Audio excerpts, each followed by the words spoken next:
Olá, Humberto de Campos, pela psicografia de Chico Xavier, nos brindou com livros que trazem contos simples, alegres, né? Que tem sempre um ensinamento muito profundo.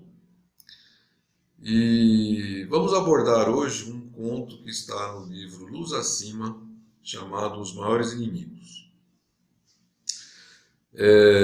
Simão Pedro sempre foi um apóstolo assim bastante enérgico, né? Ele era muito vigoroso. E então aqui trata-se de uma passagem, de um conto em que ele e Jesus, num trecho de estrada, tem uma série de diálogos bastante interessantes, né?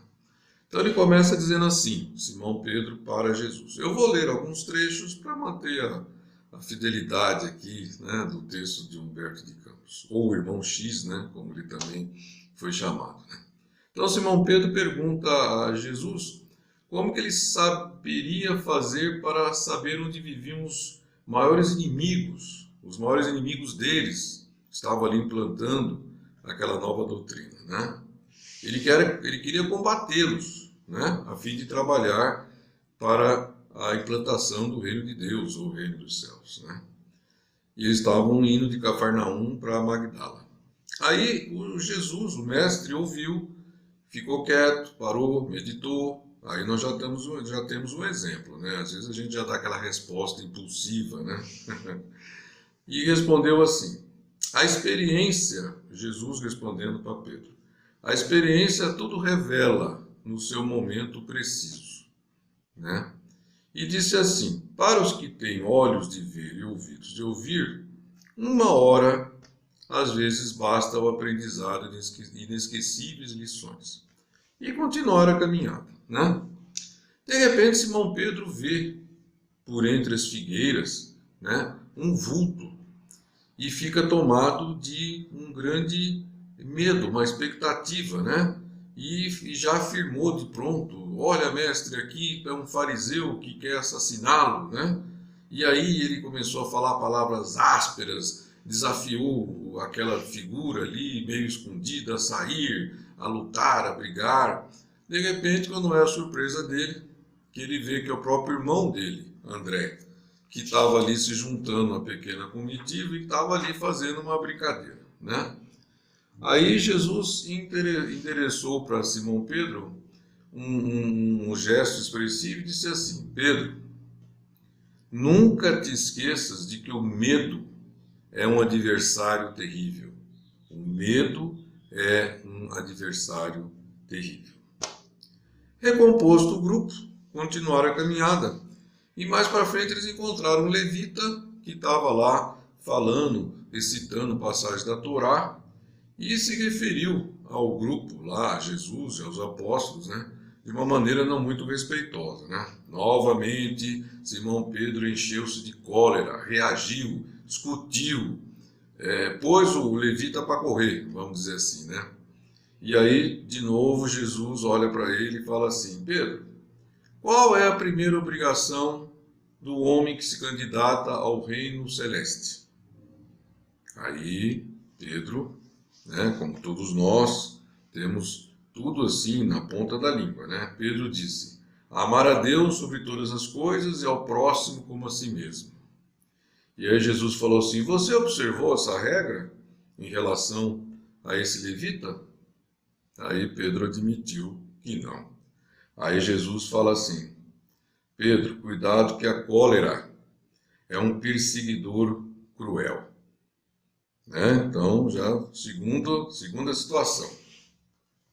Aí mais para frente eles encontraram um judeu grego que estava dando notícia de uma pessoa, de um leproso que Jesus havia curado e que essa pessoa que Jesus havia curado, de nome Zeconias, estava falando mal de Jesus, né? Pronto, de novo. Simão Pedro gritou, falou que ele era um ingrato, né? Falou tudo que Jesus tinha feito de bom para ele, tal. E aí, daqui a pouco, Jesus olha para Pedro e fala de novo, Pedro, quantas vezes nós temos que perdoar nosso irmão? Aí Pedro responde, 70 vezes 7. Aí Jesus olha para ele de novo e fala: Pedro, a dureza a dureza é um carrasco da alma. Mais para frente, encontram-se em outra situação, em que um romano passa por eles, sendo carregado naquela liteira com escravos, né? E se referiu a eles de uma forma sarcástica, né? E Pedro novamente se irrita e falava assim, e esse romano era paralítico, e ele falou assim, que ele queria curar esse romano, esse pecador, chamou de pecador impenitente, né? Para que ele se dobrasse à doutrina de Jesus, né? E aí Jesus falou assim, mas por que, Pedro? Tá? A violência, se o próprio Pai nunca se impôs a ninguém. O Pai nunca se impôs a ninguém. E replicou, a vaidade é um verdugo sutil. Mais para frente, eles resolvem parar para se alimentar, né? E aí, na hora que eles estavam ali comendo, Pedro começa a conversar com uma pessoa que tinha vindo de Roma. E essa pessoa fazia críticas ao imperador, a Tibério, fazia crítica aos filósofos, enfim. E aí Pedro também empacou, começou a criticar, começou a dizer. Aí Jesus chama ele no canto e fala assim, Pedro, você já esteve em Roma alguma vez? Pedro fala, não, nunca. Ele falou, puxa, mas do jeito que você estava aí criticando, parece que você era um grande entendedor, né? Aí Pedro se envergonha e Jesus fala assim, estejamos convictos de que a maledicência é algoz terrível, né? E aí Jesus, né, para, né, e fala assim, comenta com Pedro, Pedro, há precisamente 1 hora atrás procuravas situar o domicílio, quer dizer, você queria encontrar onde é que moravam os nossos maiores adversários. De 1 hora para cá, apareceram 5. O medo, né, foi o primeiro, a cólera, a dureza, a vaidade e a maledicência. Como reconheces, nossos maiores inimigos moram em nosso próprio coração. Dentro de nós mesmos será travada a guerra maior, né? Então, como eu falei, né, os contos de Humberto de Campos, né, depois eu sugiro que vocês leiam com calma, que eu resumi, é o número 31 do livro Luz Acima. Humberto de Campos tem outro, Contos desta e outra vida, e ele também nos deixou o Brasil, Pátria do Mundo, o coração do Evangelho, não é verdade? Enfim, então essa guerra, né, que é travada dentro de nós. Jesus também no Evangelho fala que ele não veio trazer a paz, mas sim a espada, porque exatamente, né, essa mensagem que ele traz para nós realmente faz com que nós precisamos sair da nossa zona de conforto se nós quisermos buscar, né, o nosso melhoramento, nosso aperfeiçoamento, nossa evolução. Então eu vou lembrar agora aqui de uma passagem que tem no Evangelho de Mateus e também no Evangelho de Lucas, tá? Que é uma passagem que ela fica não muito lembrada, porque ela está junta de uma outra muito famosa, mas as duas têm o mesmo sentido, né? A que é mais famosa é quando Jesus fala que o reino dos céus é semelhante a um grão de mostarda, né? E essa vai junto, vai logo depois, então acho que ela ficou meio apagada, porque ela é pouco comentada, né? É o capítulo 13, versículo 33, diz assim, o reino dos céus é semelhante ao fermento que uma mulher toma e introduz em 3 medidas de farinha, até que tudo esteja levedado, né? O reino dos céus é semelhante, porque Jesus falava em parábolas para que aquelas pessoas simples pudessem entender, né? E ele usava figuras compatíveis com a época, né? Nós vemos que as parábolas são referidas à agricultura, coisas daquele tempo, né?